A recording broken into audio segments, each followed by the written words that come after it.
To a Canadian gender war, something different. I actually tonight tried to do a live stream. I failed miserably. My computer wouldn't have it. StreamYard was not an enjoyer of my attempt, or definitely not an enjoyer of my computer. So instead, I'm gonna do a live stream just with myself. I'm gonna show this video. Let me just start over. I find it difficult sometimes to find the time, because I work full time, to produce these deep dive videos, but I enjoy doing them because I like going through the literature and sharing some of the ideological stuff with people. But to save time, I want to share a video that I recently discovered because it's beautiful.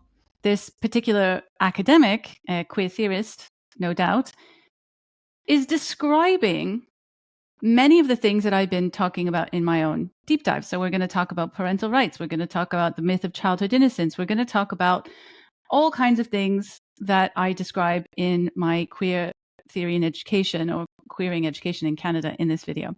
And so without further ado, let's just get into it. I might pause it every now and again and have a discussion about the contents. So this is a lady, I don't know, potentially they, them, but a lady nonetheless. And she's giving a talk at UVic 7 months ago, University of Victoria. And she's giving a talk from the chair in transgender studies, which I've been informed exists because of the Pritzkers. And her name is Julia Sinclair-Palm, and she is an academic or prof in youth and child studies, I believe. Anyway, she's going to tell us. So let's just have a listen. Let's listen to what she has to say.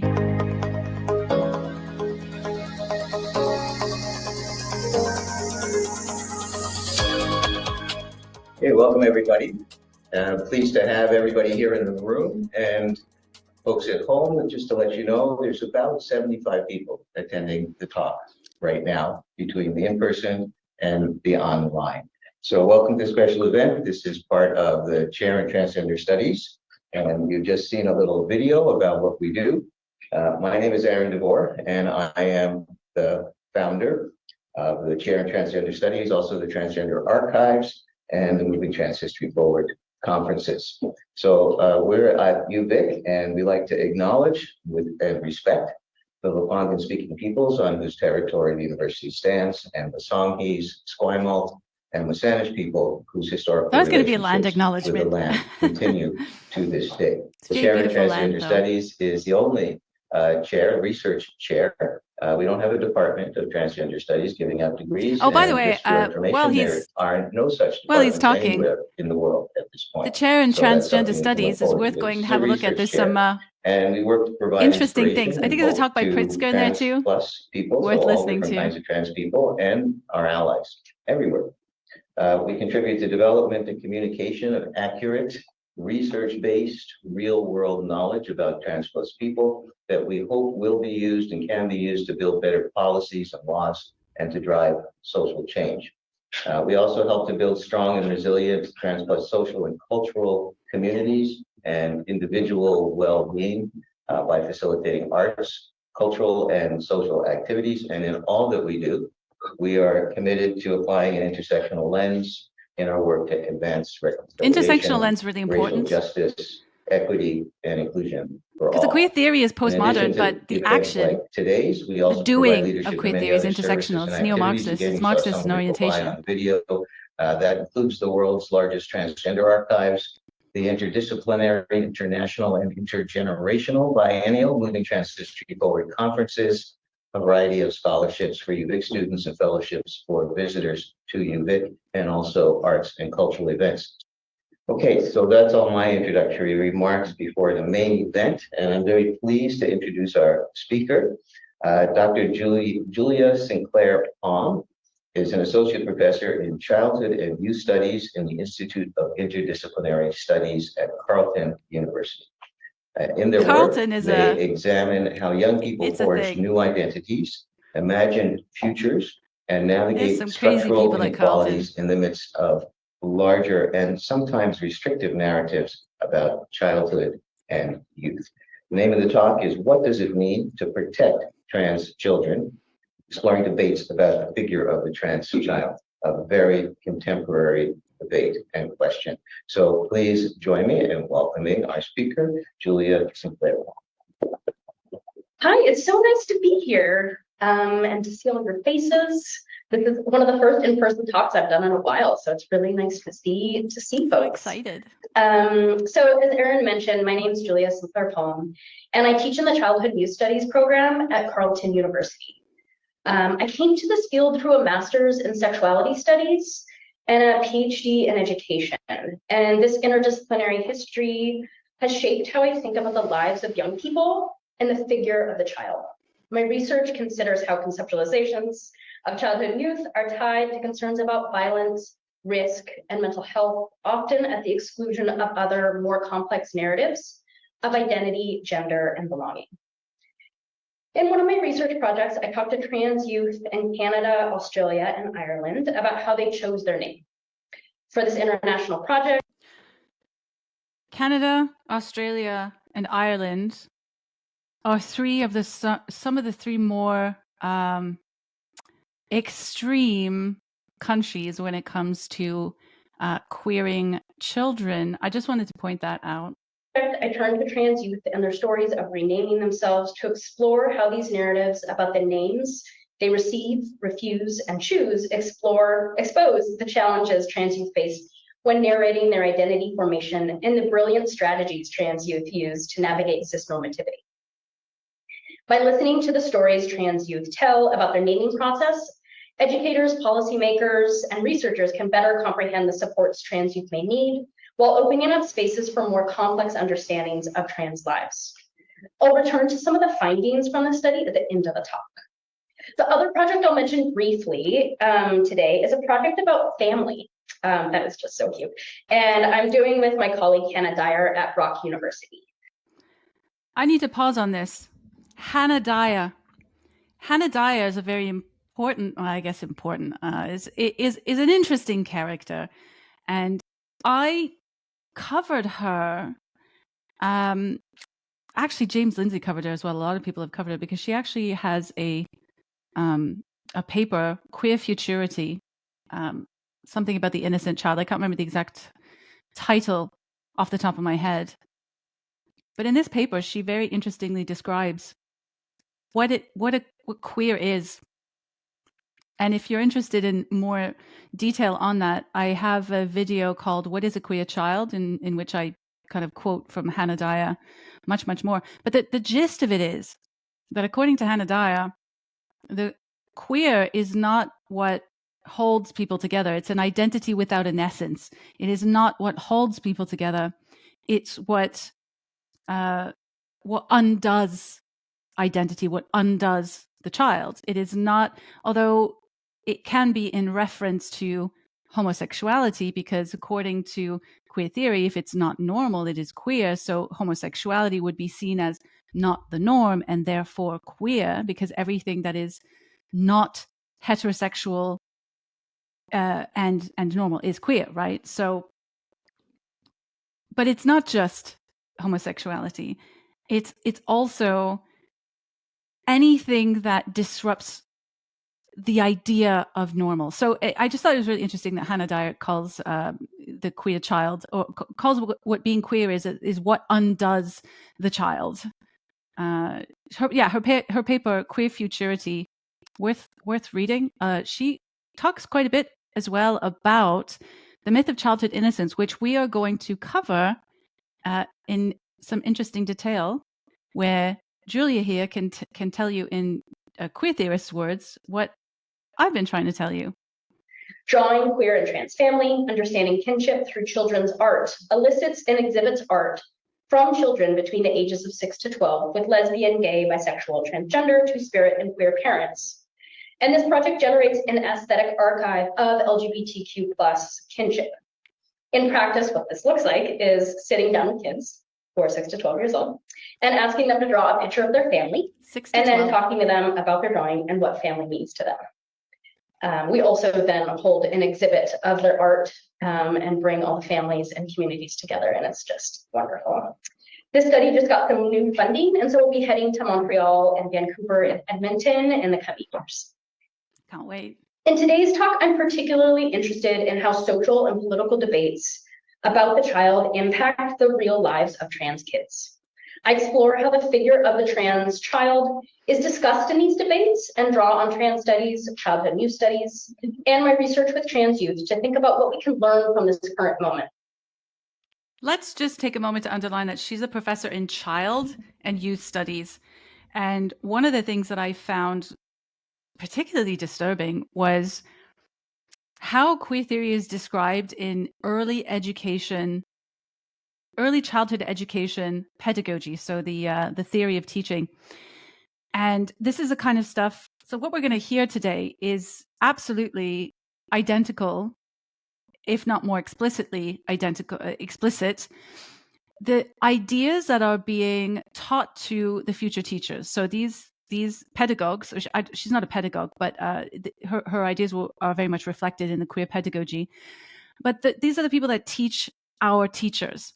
So if I take you back to the Trans-Affirming Toolkit by Wayne Martino, Kenan Omarakchik, and Jenny Casson, this is a toolkit that was put together to encourage educators to teach trans studies and queer in the classroom. It is a purely ideological document. But by watching this, you're going to understand why this is being accepted in the classroom, because many young or by educators to then deliver in the classroom, because look at how old this lady is. I don't know, 25 maybe, 23. She's a young lady. I mean, she's a postdoc working in academia, so maybe 25 anyway. So these ideas are pretty common, and this is what is being delivered in the K-12 education system. It's not just for teenagers. It includes kindergarten. This is a child studies person. To think about what we can learn from this current moment. I ask, what does this attention on the figure of the trans child tell us about the state of trans studies and childhood youth studies? How are trans youth navigating cisnormativity and debates about their existence? I argue that I'm going to pause again. I'm just going to give some terms. Cisnormativity. Cis means not trans. Normativity means anything that is normal. Queer is against anything that is normal. Cis is normal because it's not trans. Okay, so heterosexuality is the norm because it is heterosexuality. So queer positions itself on principle against anything normative and is opposed to any principle on principle, therefore must attack all traditions, all norms, all principles. So just to give an explanation, the reason you need to call it cisnormativity is because you need to put the thing that you're going to be applying your praxis to, your practical application of essentially Marxism, right? So you need to give it a name so that it can be placed as an oppressor category. So the normal thing, which is not being trans and being heterosexual, must be given an oppressor name. And in this case, it is cis heteronormativity. The trans children's ability to articulate their needs and advocate for their rights reminds us that all children have agency and self-determination. I also look to trans youth practices of choosing a new name to highlight narratives of trans joy, resistance to cisnormativity. Resist, that's cisnormativity. Resist I the give you a oppressor. sense. I'll give you a sense of what I'll be discussing today. Here's a little bit of an overview of the points I want to cover. First, I'm going to discuss the current state of anti-trans legislation in Canada, which is terrible, and how the figure of the child is being used in these debates. In my analysis, I consider the increased visibility of trans kids and draw on the construction of childhood and the concept of innocence to explore how the language of protection functions in these debates. I conclude my talk by taking a close look at some of the ways trans youth demonstrate their agency, creativity, and expert knowledge of their lives through the process of choosing a name. So trans rights are clearly under attack in Canada, and kids are often the target of this new anti-trans legislation. Trans kids were at the heart of many of the debates in BC and Ontario regarding the sex ed curriculum. Childhood innocence was used as a strategy to argue that kids aren't ready to learn about gender and sexuality at particular ages, and that kids should only learn about that information from their parents. The impact. There's a hostility right off the bat that She's placing the idea that children are not ready for sexual topics at certain ages as a bad thing. So we're already putting that in the category of this is a horrible thing. These crazy people, these parents, so-called parents, believing that the certain sexual topics that are inappropriate for children at a certain age. Why? Because they have agency. Agency is going to become really, really important to understand this concept, or the queer concept, of childhood innocence. Of using this rhetoric of innocence is that information about gender and the existence of trans people is coded as dangerous in interruption to innocence. So much more has continued to shift over the summer. So in July, Alberta's premier took a photo at the Calgary Stampede event with a man wearing a straight pride shirt. Also in July this year, a Calgary MP was pictured with two men wearing shirts with depicting a family being sheltered from the rainbow, followed by the words, "Leave our kids alone." In the last month, policies in New Brunswick and Saskatchewan have been proposed that will require parental consent for students under 16 to change their pronouns and or their first name. The policies encourage teachers to out their students to families who may cause them harm or disown them. These policies are similar to those being proposed and passed in the US. I'm going to give a definition here. Queer. What is queer? I did sort of describe with Hannah Dyer what is queer, but queer is anti-normativity. Okay, so there's a lot of language about coming out. The reason why queer theory has become so pervasive in schools is because it's attached itself. And by the way, trans, I'm going to talk about queer a lot, but trans is just under the umbrella of queer. So it all comes under the umbrella of queer. It's just one aspect of queer is transgender. Okay, not transsexual, transgender. And so, I lost my train of thought. I think I might have to come back to that. What was she saying? From the rainbow, followed by the words, "Leave our kids alone." In the last month, policies in New Brunswick and Saskatchewan have been proposed that will require parental consent for students under 16 to change their pronouns and or their first name. The policies encourage teachers to out their students to families who may... Okay, that was it, outing. So it's really important for queer theory to attach itself to homosexuality. And technically, homosexuality is queer because it's not the norm. It's not heteronormative. It's not heterosexual, not normative, blah, blah, blah.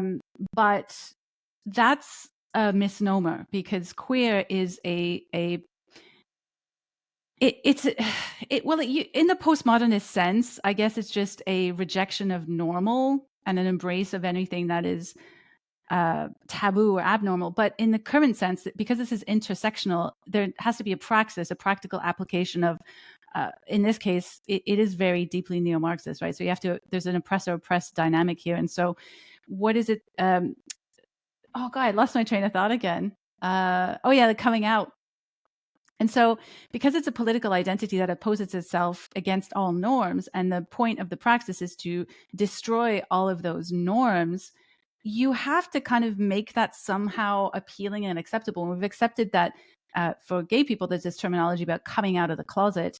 And so they're placing being transgender, which is under the queer umbrella, which is an adopted identity, which has nothing to do with your sexual orientation. It is in opposition to norms, that is politically opposed to norms and traditions. But to place it as something that is coming out, when you come out as, it needs this protection, right? Now, you're never going to you don't hear about coming out as Christian. You don't hear about coming out as a liberal. You don't hear people coming out as an anarchist, because those things are probably more closely aligned. These religions and political ideologies are probably more closely aligned to what queer theory aims to do, which is push its view of the world, a political view of the world, and attack the other political and religious views of the world that are in opposition to it, right? So you have to start rejecting this idea of the coming out. Actually, it's probably even closer to a cult. So if somebody joins Scientology, they're not coming out as a Scientologist, but the dynamics within are very, very similar in the sense, the repressive person rejecting anyone that doesn't believe, right? So anyway, I'm just saying, coming out, Queer has nothing to do with being gay. It has nothing to do with your sexual orientation. You do not come out as queer. You do not come out as transgender. Then nobody needs to be protecting. Certainly, adults unrelated to children, minors in schools, do not need to be protecting frankly, a cult/religious/political identity. May cause them harm or disown them. These policies are similar to those being proposed and passed in the US. They're being driven by a number of beliefs, one being that parents know what is best for their child and that parents have rights.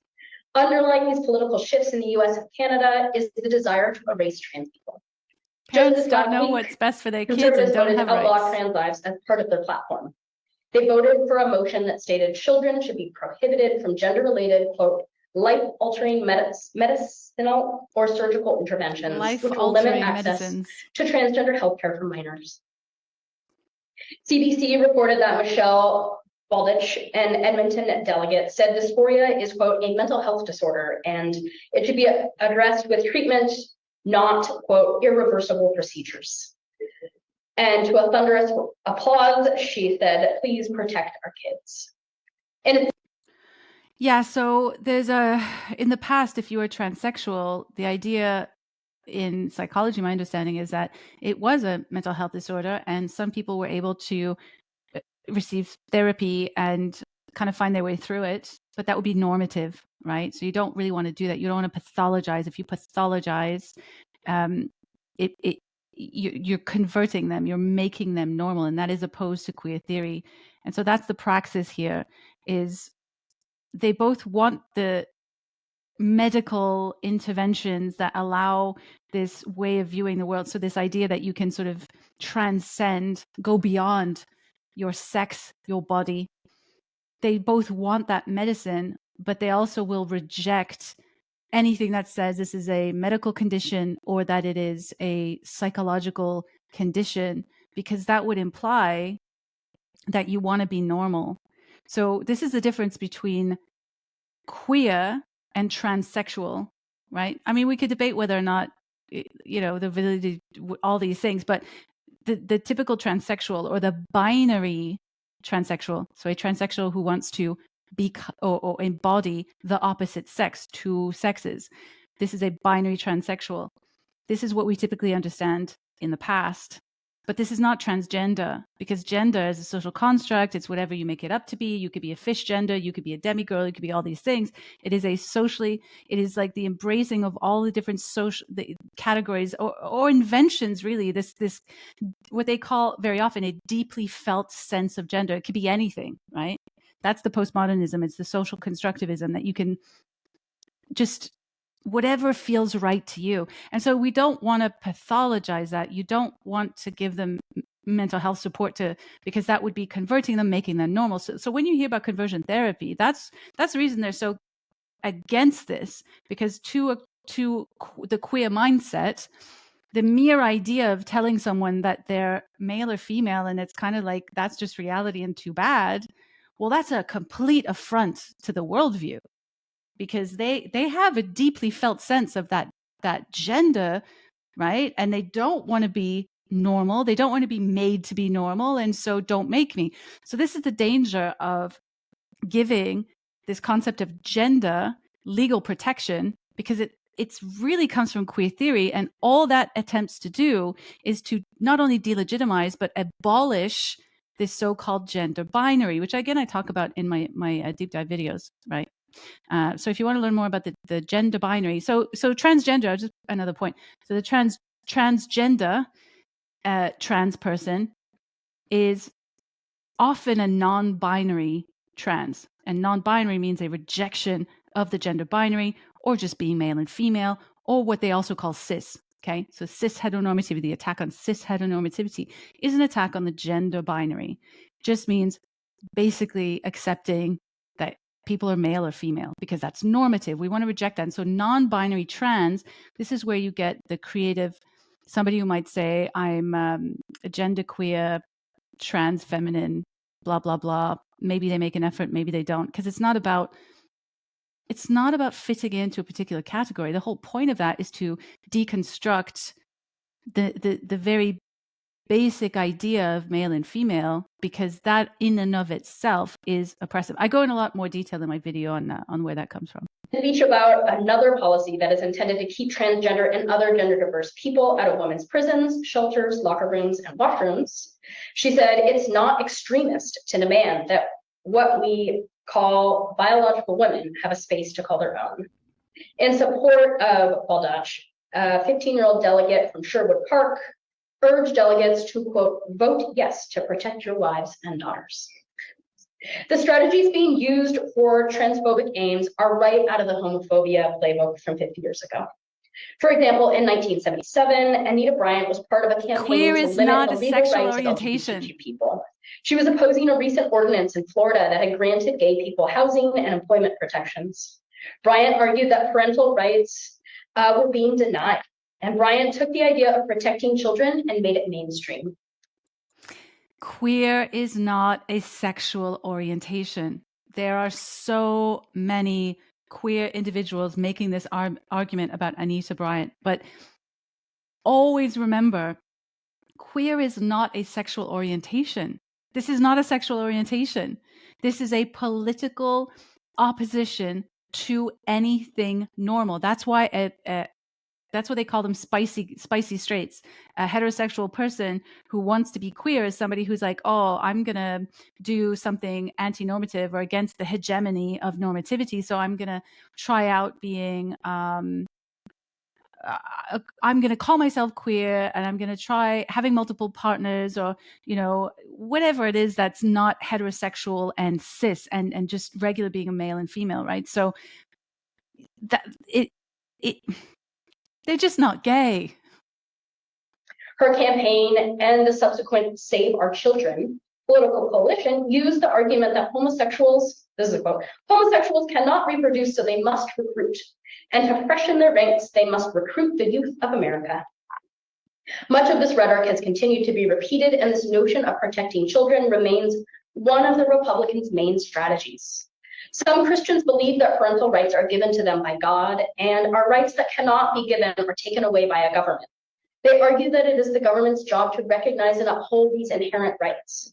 Mike Ferris is most known as the leader of the Christian homeschool. I'm just going to talk here a little bit about this point about the role of a parent.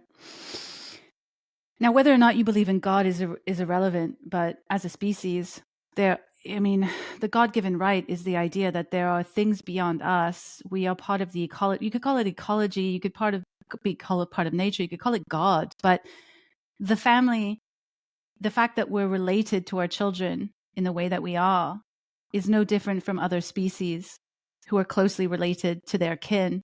And by kin, I don't mean queer kin. I mean your offspring. Now, there's a very strong bond that exists there. It is biological, and there are reasons for why it is so strong to protect your own kin, whether it's your child, which is strongest because they're most related to you. Then you go your parents, your brothers, your sisters, the family unit, whether it be nuclear family or otherwise. And this is what this person is trying to attack. Now, the attack on parents, I'm just going to point out that it is an attack on the nuclear heterosexual family specifically, not other kinds of family. They're very sympathetic to other kinds of family, but it has to be an attack on the nuclear family. And when they use religion, because I guess in the West, we've become less sympathetic to religious people. And, unfortunately, for a long time, the religious right has rightly or wrongly received a lot of negative press. But it's very, very important to understand that they are very, very hostile to the connections that exist within family units. Homeschooling movement, which sought to legalize homeschooling, but in the 80s and 90s in the US, he was the main voice of parental rights. Ferris created the advocacy organization parentalrights.org and lobbied for a constitutional amendment asserting that, quote, the liberty of parents to direct the upbringing, education, and care of their children is a fundamental right. They don't want you to direct the education of your children. They don't want you to make the decisions that you feel are best for your family, because these people are not interested in individual rights and liberties. They are collectivists. These are fundamentally at the core a type of socialist. These are Marxist at the very root of it. They are interested in collectives. That's why you're constantly hearing things like the LGBTQ community. They're always talking about communities. In a video that I talk about the Affirming Toolkit, I talk about the concept of individual rights and freedoms and how they're perceived by queer theorists and why that has to be delegitimized, because you don't know what's best for your child. You don't, what kind of right do you have for protecting your children? What if they don't agree with you? It's having to kind of give a sense that because look, it's true.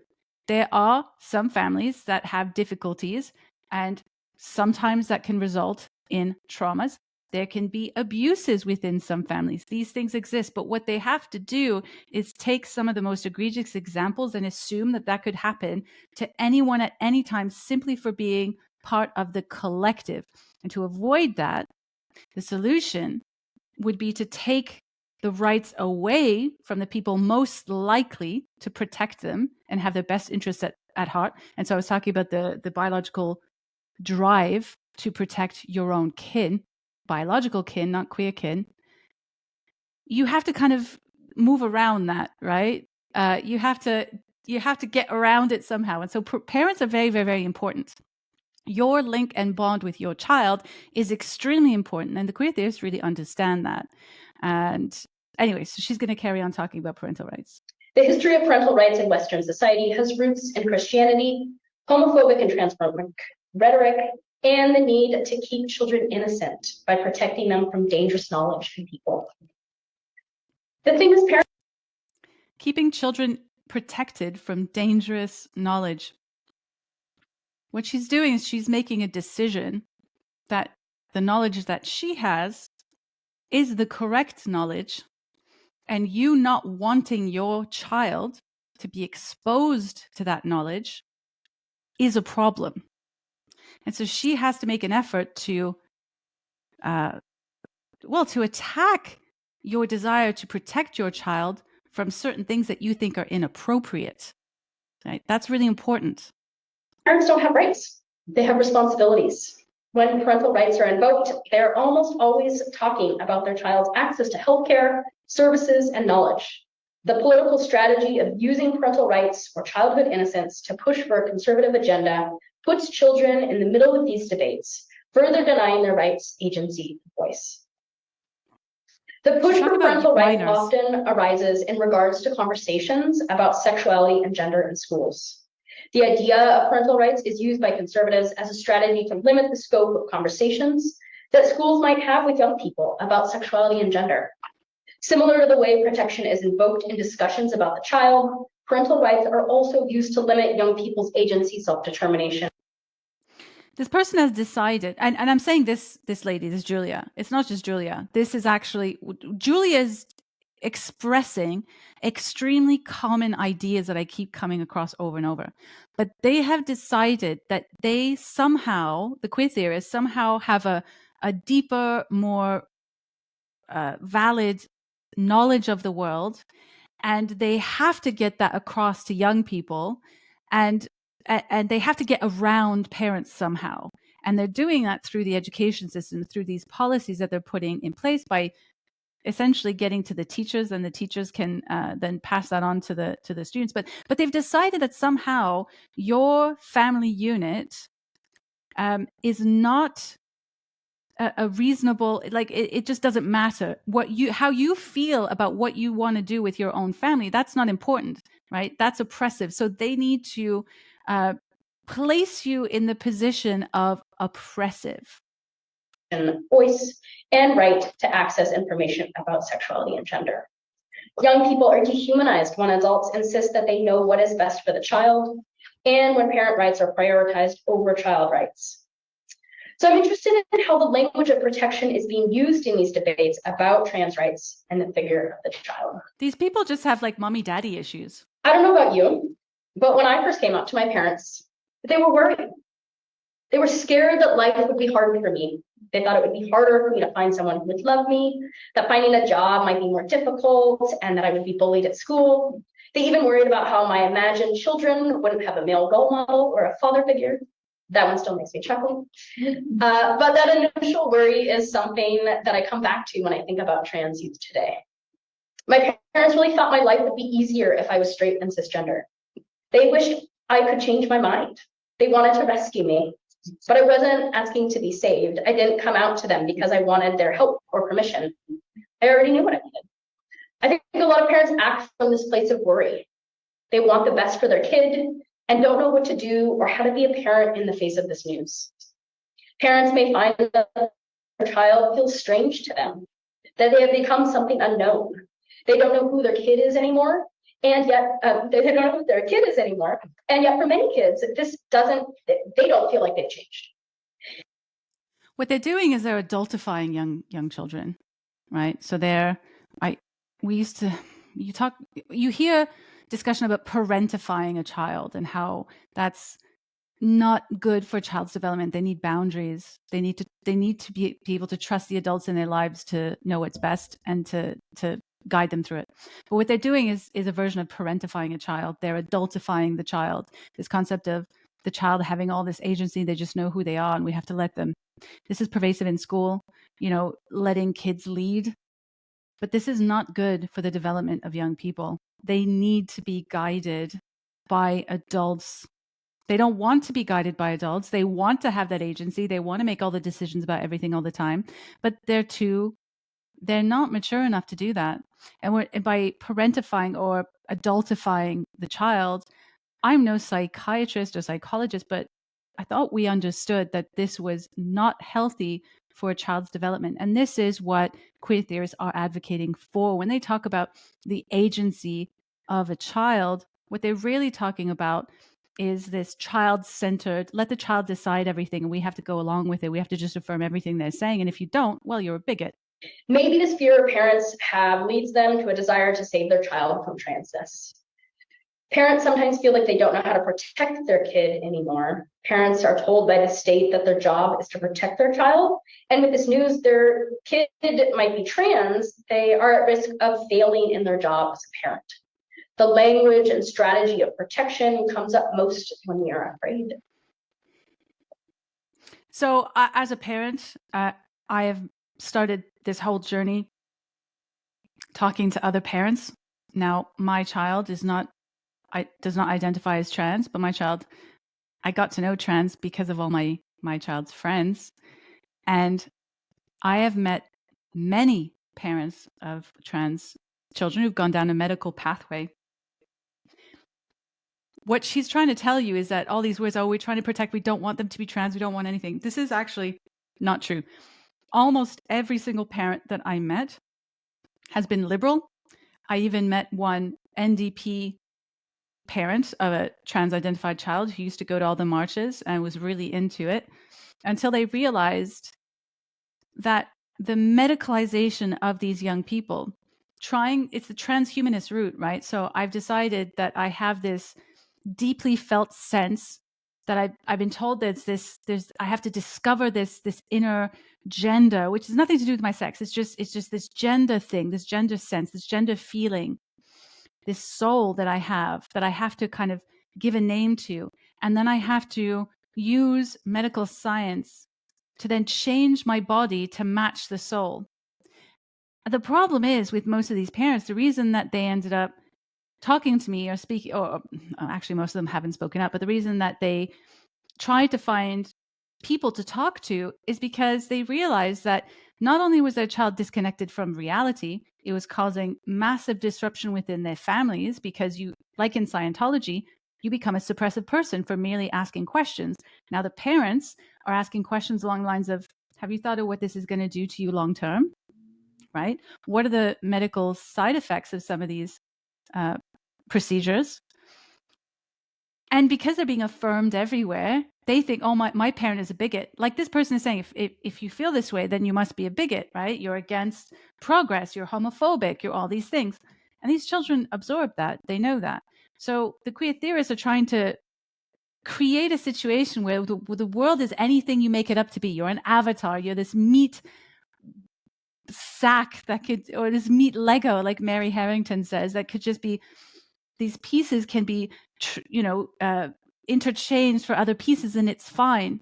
But it's not fine. And your role as a parent, like I said, like I was saying, you are biologically related to your child. And for the vast majority of parents out there, that's the deeply felt sense. That's the deeply felt connection. It is beyond us. It is, if you want to call it God, then God has given us a connection to the children. They're physically, especially for mothers, they're physically part of you. And so if there's a potential danger, and I'm not talking about the belief, let's put that to one side. The danger is the medicalizing of these bodies that have real life consequences, not just socially constructed consequences, but real life long-term consequences. That's what these parents are worried about, right? And the fact that parents want to protect their children from medical issues, right, that will affect their lifespan, their quality of life, at a time before they're able to really conceptualize what that means, because they might be 12, they might be 15. That's what parents are worried about. And yet this is what this person is trying to say is a person they're being homophobic. They just don't want their child to be trans. If trans, for the most part, just meant having a funny haircut or like colored hair, no one would care. In fact, all those parents I was talking about, I have yet to meet one that did not immediately go, yeah, that's cool if you want to do that. It's down the line they start having problems when they realize that the children's feet are not based in reality. They're not standing from a position of reality, and they're trying to attempt to do things that can have real life severe consequences down the line. That is the role of a parent. Not doing that would be the abuse. For some parents, there are real consequences when the state thinks you are not doing your job to protect your child. The rhetoric of protection justifies the forced removal of Native children from their homes in order to provide the, quote, appropriate conditions of childhood. The fact that she's bringing up the Native children, I love. I'm sorry, I should have let it play, but how could you not understand? Like, how could you be making this point? You're trying to, I'm sorry, I'm going to let it play, but really? This is often framed as a historical issue, but there are more Indigenous kids in the foster system in Canada today than there ever were in so-called residential schools. Let's the language sterilize of those protection kids. is also used by the Seriously. state and the media to perpetuate stereotypes about Black mothers, poor mothers, and disabled mothers as morally deficient and harmful to the child. The state, with the rationalization that they are acting in the best interest of the child, uses the idea of protection and childhood innocence to, quote, save children and to mold them into the image of the white middle-class child. Okay, so I want to make a point here that I've noticed the attack is not necessarily on the family. The attack is actually really on the nuclear family, the cis heteronormative family. Okay, so when she's talking about the Black mothers that are being treated like they're not good mothers, she's not a cis heteronormative. That's not a cis heteronormative family. So that has to be elevated. That has to be protected. So the attack is on the nuclear family. So if you are a married couple who are male and female married couple, and you have a stable marriage, or even just a functional marriage, and you have children and you raise them in that family, which we understand is actually a really good, solid upbringing for a child. That's what's being attacked. What's being attacked is a nuclear family. Look, not everybody's going to have a nuclear family. People get divorced. I'm divorced. It happens. But it's important to note that I personally wouldn't want to attack the nuclear family. I still understand that would have been a better situation for my child. It just so happened in my circumstance it wasn't the case. But I'm not going to go attack and put down other people who've managed to do that, because I understand that's actually really good for the upbringing of the children. But that's the attack. The attack is not on families. The attack is on the nuclear family. And the reason it's on the nuclear family is because of the dynamics within the nuclear family. Not only is cis heteronormative, like they say, right? Normal male, normal men, normal women, not trans male and female who are in a heterosexual relationship. But beyond that, there's also a Marxist element there where it's the patriarchy, right? Upholds the patriarchy, whereas the patriarchy is men, a system of capitalism that has sent men into the workforce and forced women in the home to do the unpaid labor of raising the nuclear family. And by having a nuclear family, you're upholding that system of oppression, of patriarchy, of cis heteronormativity. So there's a lot in there why the nuclear family specifically is what needs to be attacked, even though we, and when I say we, I meant before all this queer stuff, the zeitgeist of culture, of scientific knowledge and understanding, we knew that this was actually a really, really good thing for children to be brought up in. The language of protection is used by all arms of the state, whether it be the criminal justice system, education, or social work, to reinforce white supremacy. Children are seen as property of the state, and as objects, they have no agency and no rights. The language of protection isn't just used by conservatives and Republicans. It's also being used by trans advocates and allies. A common message of support at marches and rallies is protect trans kids or protect trans youth. I even have a cute shirt with the protect trans kids written on it in handwriting. This phrase has got me. Yeah, so it's just a little message in there, but the message is clear, is that your protection of your children, your biologically related kin, yeah, your genes, protecting that so that's the kin, is you're protecting your own genes. I mean, that's Richard Dawkins in The Selfish Gene, is that we're biologically designed to be able to pass on our genes, and we are just gene units of gene replication. And so of course that we're going to be more driven to protect our own children because they're more related to us, which is our own genes, and we want to pass on our own genes, and so on, so on, so on, so forth. But that concept, you don't know what it is to protect your children, right? It's ridiculous. How could you know anything about your child? But her protection, or the queer theorists, the queer kin knows more about protecting a completely unrelated. They did not raise these individuals. They don't know them really in the way that any family member can know them. But the queer kin, they know how to protect your child. Like, that's a really important underlying sort of message in what she's saying here. And that's absolutely a message that I've come across a few times. I'm thinking lately, especially because I love thinking about the significance of words. The word protect carries the idea that the person being protected is vulnerable or at risk, or under attack, or could be harmed. The command to protect trans kids suggests that it is adults, or maybe even cisgender adults, who should do the protecting of trans kids. The power dynamic set up between the protector and the protected places the protector as the knowledge holder, the one in control, and the protected places the one in control.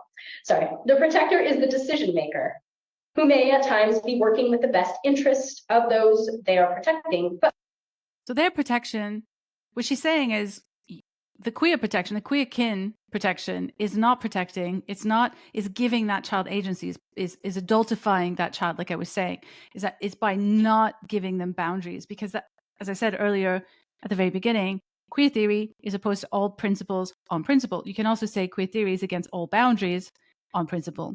And so the whole giving children, or just believing or just affirming the child, this idea, that's also very Freirean, placing the adult as the knower, right? So that's the adult boundaries that we used to understand. That's the normative thing. We don't want that. We want to eliminate those boundaries. We want to eliminate those principles. We want them to have no guidance whatsoever, other than obviously the ideological guidance that they're going to provide with the genderbread men. But that's the kind of protection that they wish to give, is no boundaries, no principles, no guidance in that way from strangers.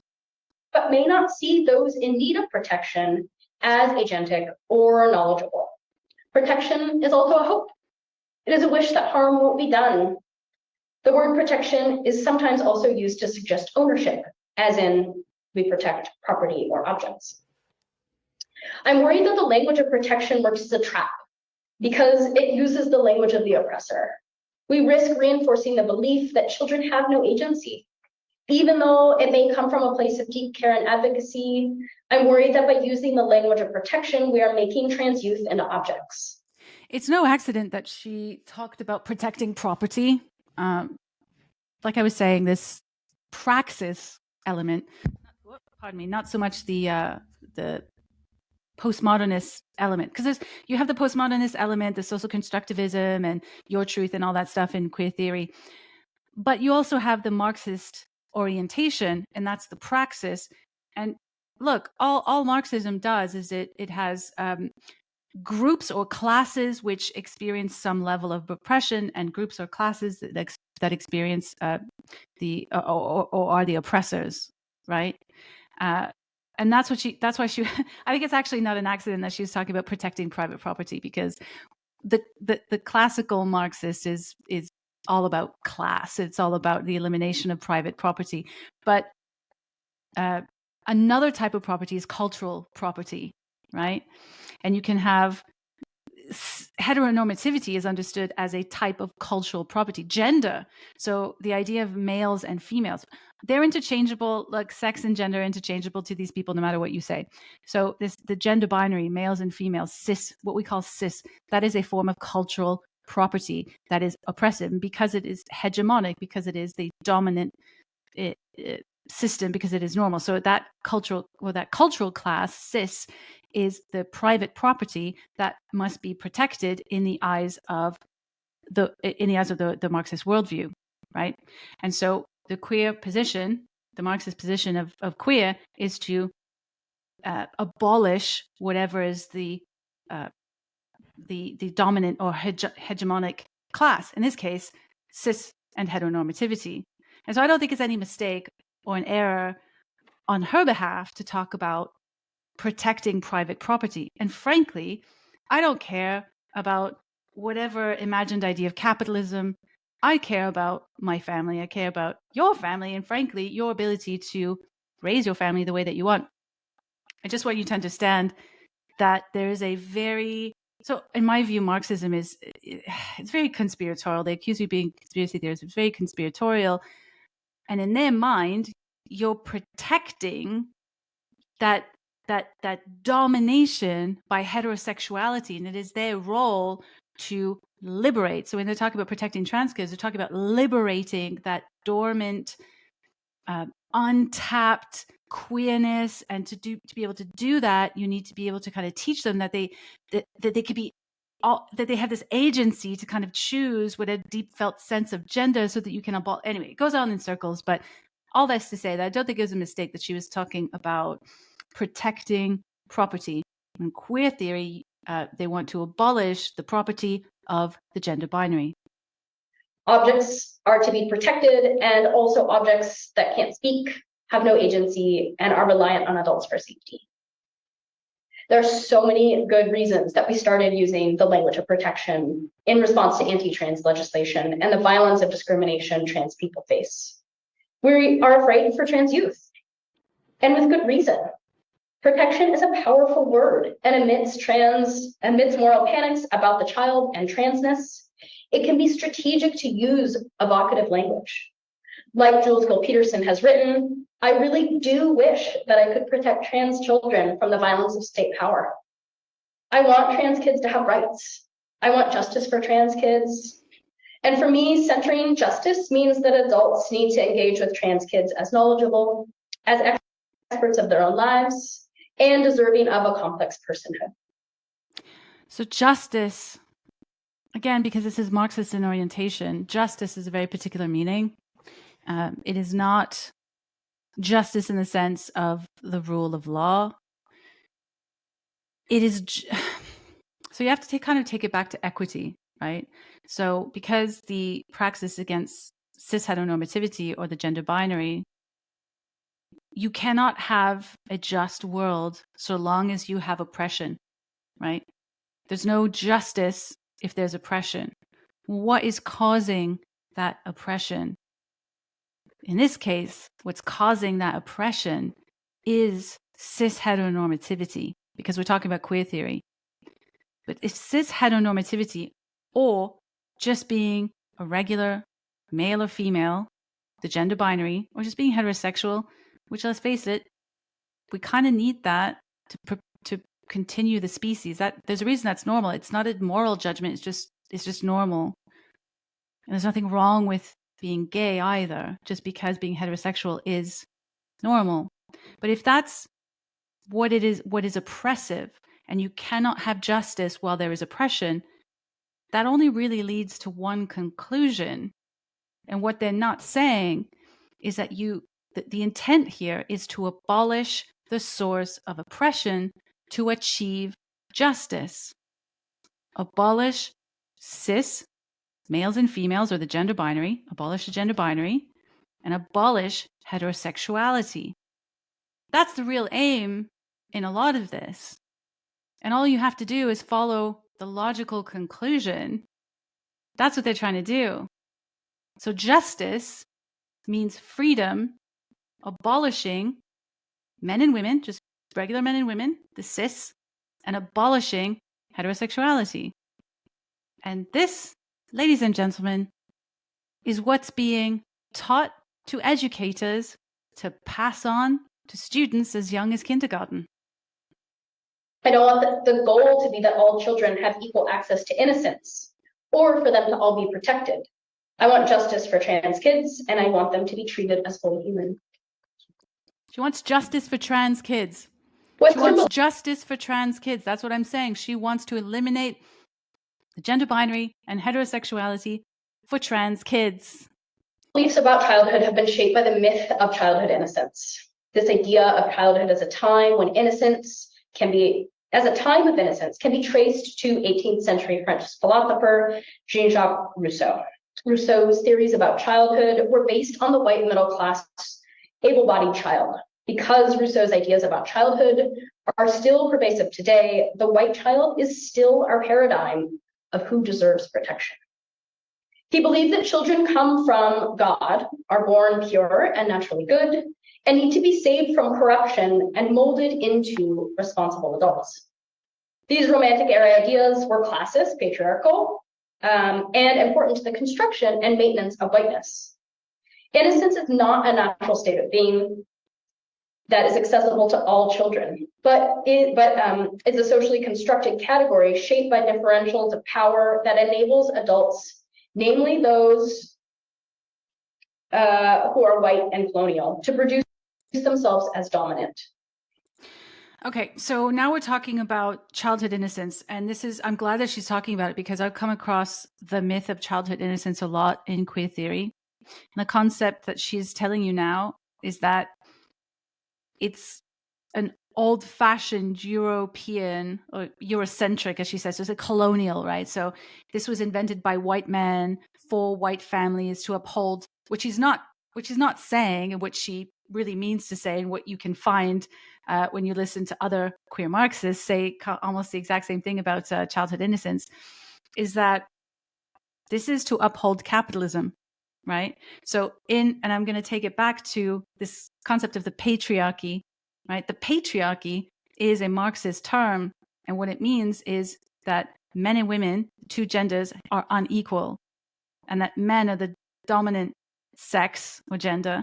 And again, they went into the workforce and kept women at home to raise the nuclear family.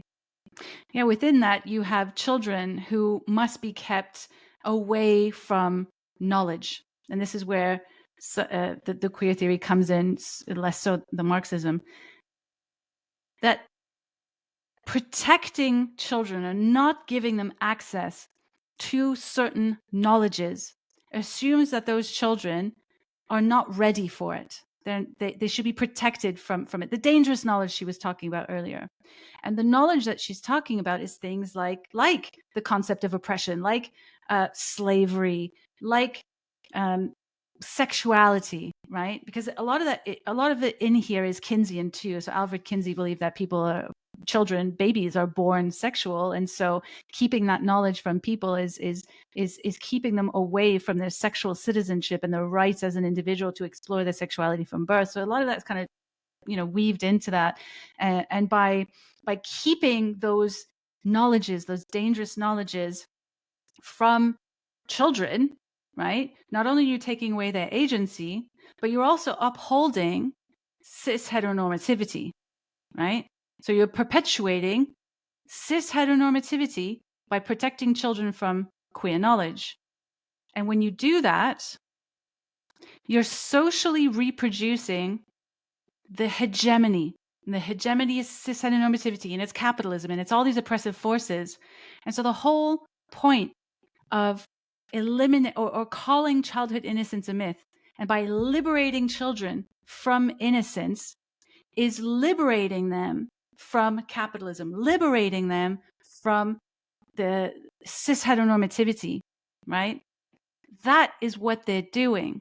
So anytime you hear people talking about, well, sorry, not any people, anytime you hear queer theorists talking about childhood innocence and how children don't have agency, all this stuff, what's hiding behind a lot of that discussion is this idea of liberating children from cis heteronormativity, right? So because the other side of that too is because an adult grows up to be gay, or because not even gay, because forget gay, because a grown up chooses to become queer, because it's a choice. Look, when you identify as queer, you are choosing an identity. It's a political, almost even religious or cult identity. You are choosing that. It is a lifestyle choice, as we say.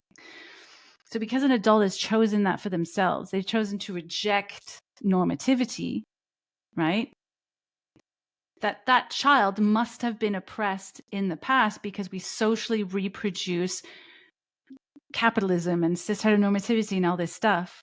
And their role, the praxis here, is to go straight to the childhood and take away all those boundaries so that they can be liberated to adopt all of these things as early as possible in their life. That's what they're doing. Innocence was only granted to white middle-class boys and girls. The poor, the disabled, and the racialized were seen as sinful, uncivilized, and requiring discipline. Punishment for a bad child, aka a poor, disabled, or racialized child, serves two functions: to reinforce the division between the good and the bad child, and to attempt to make the bad child good. Both of these functions serve the preservation of white innocence. White supremacist logic attempts to make the idea of whiteness and the idea of innocence not only equivalent, but naturally connected. Just a point, whiteness. There's a lot of talk about whiteness in queer theory because it's intersectional again, because it's Marxist in orientation. Whiteness, this Eurocentricity that she was talking about, it is just another form of cultural hegemony, right? In Canada, most of the people, I don't know anymore, but certainly the idea of the colonial Canada is predominantly inhabited by people of European origin, and because they form the norm, the average, the hegemony, the dominant, therefore it must be oppressive. And so the cultural capital of being white or having white skin then becomes a force that reproduces hegemony. And when you reproduce hegemony, that's capitalism. So we don't want capitalism. We want to do that. So when they're talking about whiteness, look, don't get me wrong, this can absolutely turn into flat out racism. But I think this person in particular isn't referring to whiteness and upholding white supremacy because they're racist. They're talking about upholding white supremacy because they want to undo all of the norms. They want to undo the hegemony. They want to undo that domination by the norm, right? That's kind of where it's coming in queer theory. So it's just another way of saying they want to destroy the norm. The construction of white childhood innocence continues to be upheld by theories of development, laws and policies, formal education structures, and media. Yeah, so just another point here. There used to be a thing called developmentally appropriate practice in education, and it does what it says on the tin. It's only delivering topics to children at an age when they're developmentally able to absorb that information. When she's talking about whiteness upholding, developmentally appropriate stuff, she's saying they have got rid of this. Developmentally appropriate practice has been like shooed out the door. And so we're no longer presenting information at an age that is developmentally appropriate for them, right? Because that is hegemony. That is what needs to be abolished. And they've abolished it. That is the oppressor, because children should be able to access all of this information at kindergarten. So when you hear about books about gender swapping or doing drag or discovering your inner felt sense or a blue crayon being a red crayon, blah, blah, blah, that's why you have to present it at that age, because in their minds, there is no such thing as developmentally appropriate. Children, okay, so again, when they talk about age appropriate, they're not talking about, look, is it really appropriate to be talking to a prepubescent 6-year-old child about sex? Probably not. They're not thinking that. What they're thinking is, how do we talk about changing genders that is most appealing to a 6-year-old? That's what they mean by age appropriate. And in a paper, I can't remember the name of the paper. I think, there's Drag Queen Story Time by Harper Keenan and Little Miss Hot Mess from the University of British Columbia. They do a really good description of what I just said about age appropriateness. So age appropriateness is not, let's teach material at a time that is appropriate for their development. No, age appropriate means let's present whatever it is that we want to present about sexuality in a way that's most appealing for that age group. That's what they mean by age appropriate. And it's funny because in her talk, Julia in the beginning was talking about, she loved the meaning of words. She really loved the meaning of words and exploring the meaning of words. I do think queer theorists know exactly what they're doing, and they are manipulating the meaning of words, and we need to pay very close attention to what they mean. Ask people, what do you mean by that? The construction and maintenance of childhood as a time of innocence is crucial to both adults' power over children and the divide between the child and the adult. Foucault. Innocence is defined in contrast to the experiences and knowledge that characterize adulthood. And so to protect the child and the innocence of childhood, adults must control their access to knowledge. This divide is challenged when children are seen as knowledgeable and experts of their own lives. The policies of children's identities are determined within the boundaries constructed by adults. And these boundaries are supported by the desire to protect innocence. Innocence implies an oblivion of knowledge, a kind of ignorance that is transferable and protective of the whiteness that is constitutive of it. In this way, childhood innocence is the perfect alibi to violent acts of erasure and the actors who carry them out. The framework of innocence was built on racist and classist beliefs, and so the goal can't be to insist that all children deserve innocence. As my colleague Julie Garland has argued, when we simply expand the age-old refrain, let children be children, to let all children be children, what we are actually saying is let all children be like white children. Because the very notion that childhood is a separation from adulthood is premised on white supremacy. The very notion that childhood is separate from adulthood is based in white supremacy. I find that really interesting and not at all uncommon. I have read that in a number of places in many different ways. In fact, it's pretty clearly written in the Affirming Toolkit. But the concept itself, when you think about it, what she's saying is that Indian families don't want to protect their children, right? What she's saying is Chinese families don't want to protect their children. What she's saying is Nigerian families don't want to protect their children. All of these groups that I'm talking about, culturally speaking, have very, very strong family values. And I think they would have something to say about being called a white supremacist or upholding white supremacy, because they don't want their children to be exposed to these kinds of things in kindergarten or grade 5 or whatever. Because according to her, doing that is upholding white supremacy. I agree with Garland and her ask that we reconceptualize childhood through the concept of justice. What would it mean to think of childhood as premised on justice rather than innocence? Remember what I said about With the justice? increased visibility of trans youth, the media continually renews the belief that young people are a new phenomenon. And as Jules Skills-Peterson has pointed out, this label about their newness reinforces the power, authority, and knowledge that adults have over children. In the edited collection Trapdoor, Rana Gossett, Eric A. Stanley, and Joanna Burton discuss the politics of visibility to argue that positive representation gives little support or protection to most trans people. Visibility is seen as, quote, the primary path through which trans people might have access to livable lives.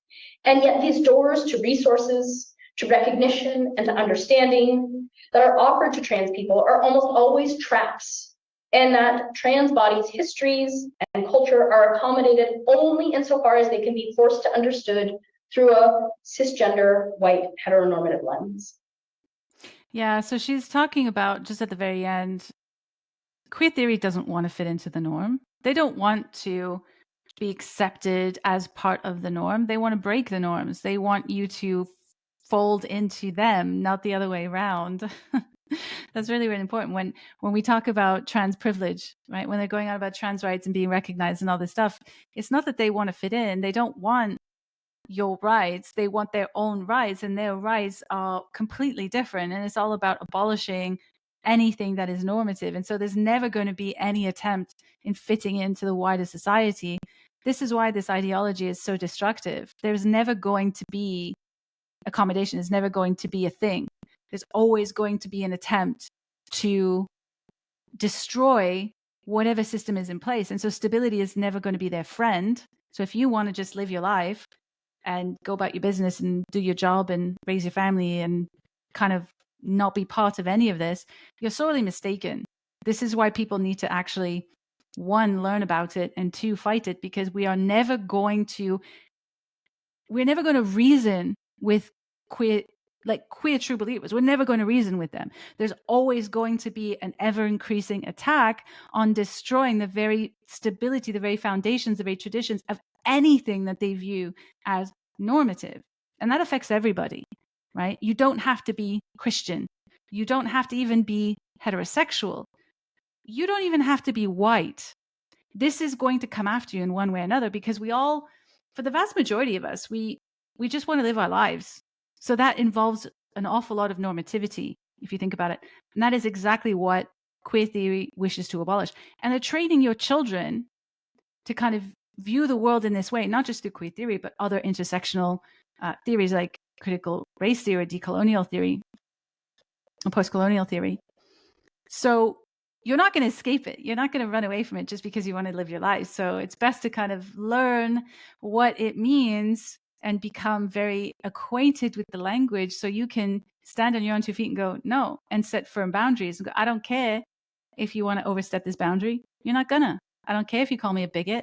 I don't care if you call me a transphobe or a homophobe or a racist or this, whatever name you want to call me. In fact, please call me a queerphobe. I've decided that I'm not transphobic. I'm queerphobic, and I'm a proud queerphobe, because I will oppose anyone who is intent on destroying things that people hold dear.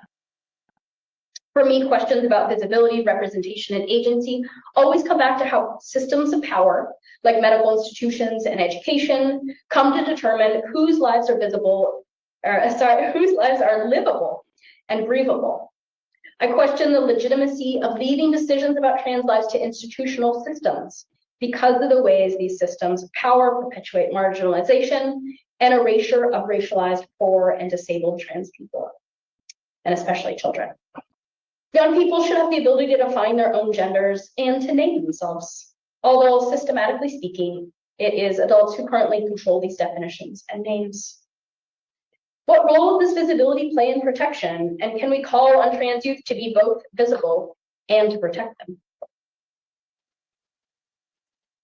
So I love getting to talk to young trans people about their lives. They are smart, creative, and all deserve what Avery Gordon calls a complex personhood. In research with trans youth, this means not defining them by their gender transition, age, or high rates of discrimination and suicide ideation.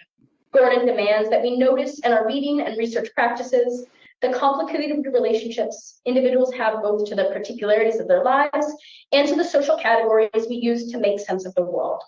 This theoretical framework insists that young people's lives are influenced by issues like gender, sex, race, disability, socioeconomic status, and that in order to support and understand and work with youth, we must recognize the ways economic, social, and political conditions impact young people's lives.